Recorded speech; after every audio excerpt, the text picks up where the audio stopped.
저는 30살부터 책을 미친 듯이 읽기 시작했어요.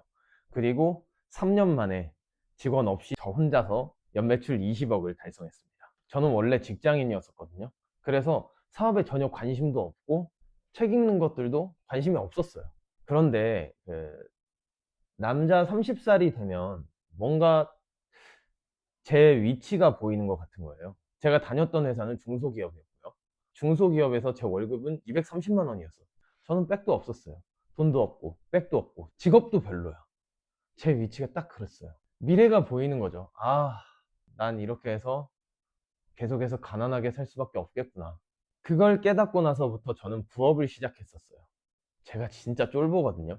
당장 회사를 때려치고 시작하기에는 너무 쫄리더라고요. 뭔가 범퍼가 있었으면 해서 저는 직장을 다니면서 부업을 시작했습니다. 책도 그쯤 제가 읽기 시작했던 것 같아요. 원래는 저는 1년에 책을 한 권도 안 읽는 사람이었어요.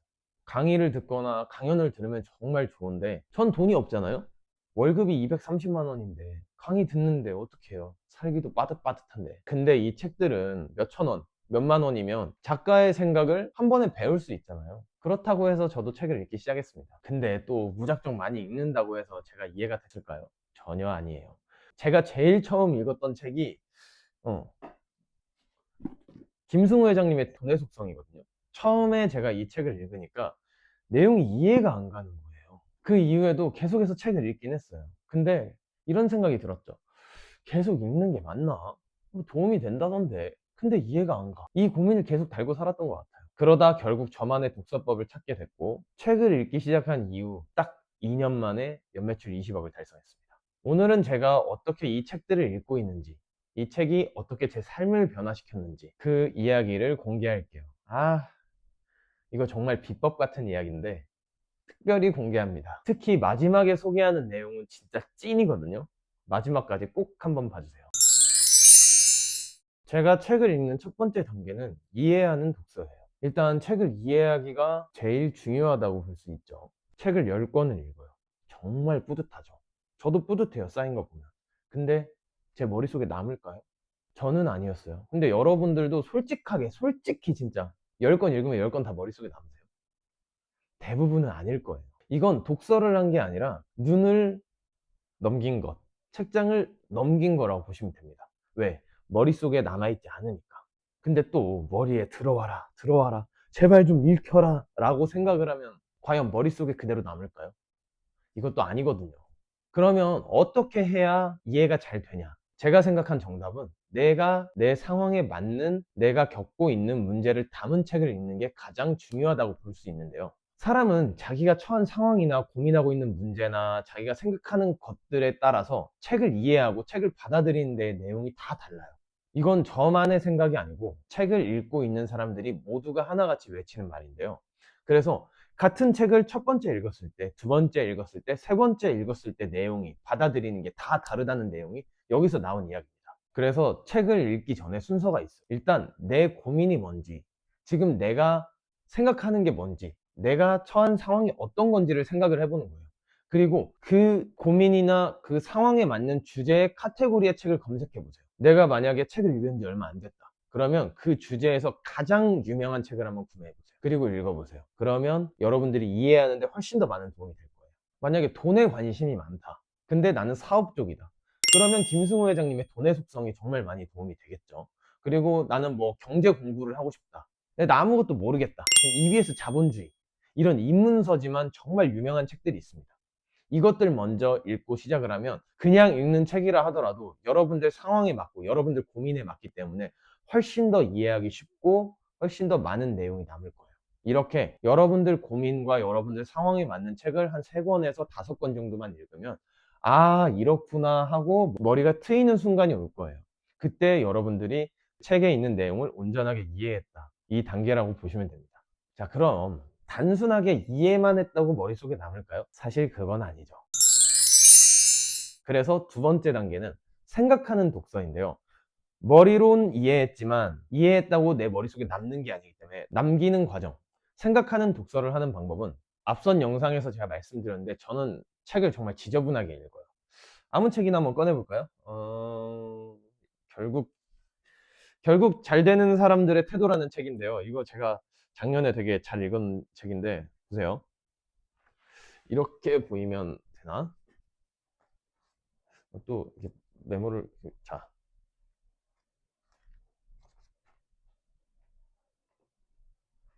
네. 여기에 뭐 이런 작년 5월 15일에 읽었었네요, 제가.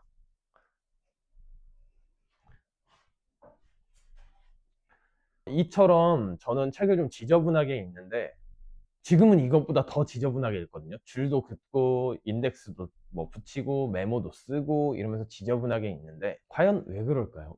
눈으로만 읽으면 아무래도 이 내용이 머릿속에서 쉽게 휘발돼요. 근데 펜으로 줄을 치려고 펜으로 대고 이렇게 천천히 읽으면 이 내용들이 조금 더 머릿속에 잘 들어올 거예요. 그리고 좋은 내용이다. 나에게 딱 맞는 내용이다. 왠지 내 고민의 해결책인 것 같다 하는 내용에 밑줄도 긋고 그때 생각나는 내용을 뭐 메모를 한다던가 뭐 노트를 꺼내놓고 메모를 해도 되겠죠. 이렇게 메모를 하면서 한 번 더 생각을 하게 되는 거예요. 근데 이렇게 읽으면 조금 느리잖아요. 그래서 제가 앞에서 말씀드렸던 10권 읽었다고 뿌듯하지만 이게 남는 걸까요? 아니라는 거죠. 느릴지언정 이렇게 책을 받아들이는 것 자체가 우리가 책을 읽는 이유이기 때문에 이렇게 연습을 한번 해보세요. 그러면 당연히 점점 빨라지긴 합니다. 빨라지면서 생각하는 방법대로 읽으면 생각도 하고 책 내용이 훨씬 더 많이 남게 되는 거죠.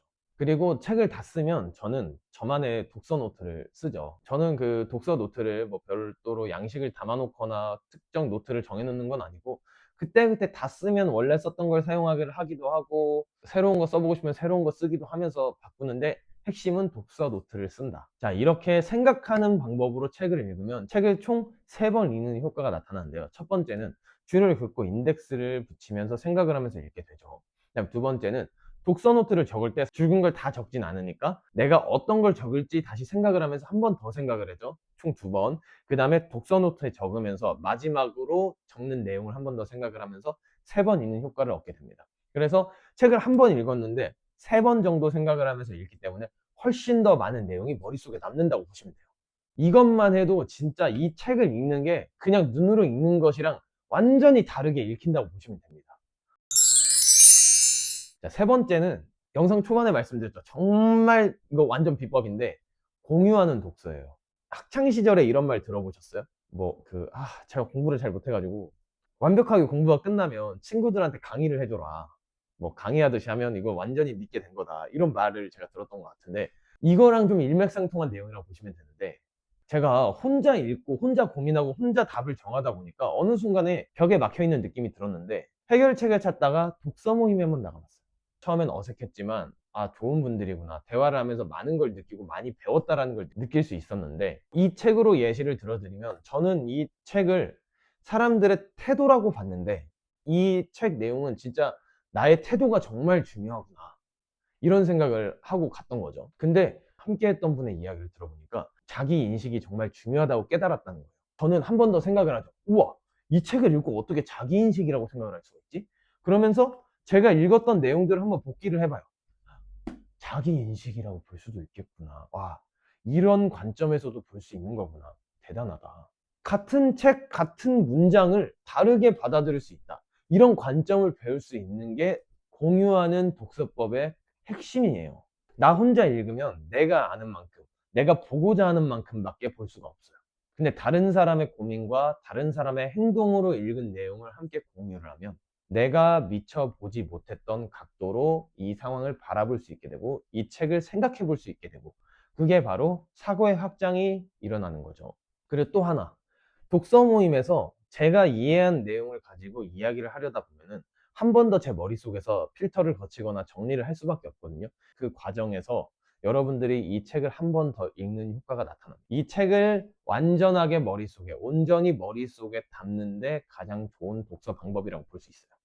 제가 독서 모임에서 얻은 건 제 생각에 갇혀 있었던 저만의 사고 방식이 조금 더 폭넓게 바라보면서 제가 미처 생각해 보지 못했던 해결책도 많이 얻었던 것 같아요. 그리고 독서 모임은 저에겐 하나의 더 수단이긴 했는데 이 책을 꼭 읽어야 하는 마감 시한을 정해주는 느낌도 있었습니다. 강제성이 있어야 하게 되잖아요. 지금은 사실 제가 알아서 책을 잘 읽지만 초반엔 저도 정말 읽기 싫었거든요. 근데 독서 모임을 참여를 하면 대화를 해야 되니까 발제문이 있어요. 그 발제문 작성해야 되니까 책을 어쩔 수 없이 읽어야 돼서 제가 책을 완독하는데 정말 큰 도움을 줬던 방법입니다. 여러분들에게도 진짜 추천드려요. 자, 이제 정리할게요. 자, 첫 번째 단계는 이해하는 독서. 내 고민이 뭐고, 내가 처한 상황이 뭐고, 내가 해결하고 싶은지 뭔지를 떠올린 다음에 그에 맞는 주제에 있는 책을 정해보자. 그러면 이해가 훨씬 더 쉽습니다. 두 번째 단계는 생각하는 독서. 그냥 눈으로 읽고 책장을 넘기는 게 아니라 여러분들이 이 내용이 어떤 건지 온전히 소화시키기 위해서 생각을 하면서 읽는 건데, 그 생각을 하기 위해서 줄도 긋고 인덱스도 붙이고 메모도 하고 뭐 독서 노트까지 쓰면서 여러 번의 생각을 하면서 책을 온전하게 소화를 시킵니다. 그 다음에 마지막 정말 중요한 세 번째 단계는 공유하는 독서. 공유하는 독서는 뭐 독서 모임일 수도 있고 같은 책을 읽는 친구들을 만날 수도 있고 뭐 이것도 일종의 모임이라고 할 수도 있죠. 그런 방법으로 여러분들이 읽은 책을 여러분들의 생각과 함께 타인의 생각에서, 타인의 관점에서의 생각도 들어보면서 서로 공유하는 독서를 하면 내가 생각했던 내용도 내가 습득을 하고 타인의 관점에서 받아들인 내용도 내가 습득을 하면서 더 많은 사고의 확장을 할 수 있다. 더 많은 걸 배울 수 있고 내가 미처 알지 못했던 걸 깨달으면서 여러분들이 이 책을 온전하게 이해하고 온전히 소화시키는데 훨씬 더 많은 도움을 받아갈 수 있습니다. 오늘 제가 읽는 독서법에 대해서 말씀을 드려봤는데 거창한 건 없죠. 거창한 건 없는데 이상하게 이걸 하면 삶이 바뀌어요. 제가 월급 230만 원 받는 직장인이었다가 부업을 하고 사업을 하면서 연매출 20억까지 만드는데 저는 많은 걸 하지 않았어요. 그냥 책을 읽었습니다. 책이 제 인생을 바꿨다고 완벽하게 말할 수는 없지만 이 책이 제 생각을 바꿨고 제 사고방식을 바꾸고 제 삶에 완전히 녹아들어서 제 삶이 바뀌고 있습니다. 여러분들에게도 이 경험을 꼭 선물해 드리고 싶어요. 자, 오늘도 마찬가지로 다음번에 더 많은 도움이 되는 영상으로 찾아오도록 하겠습니다. 감사합니다.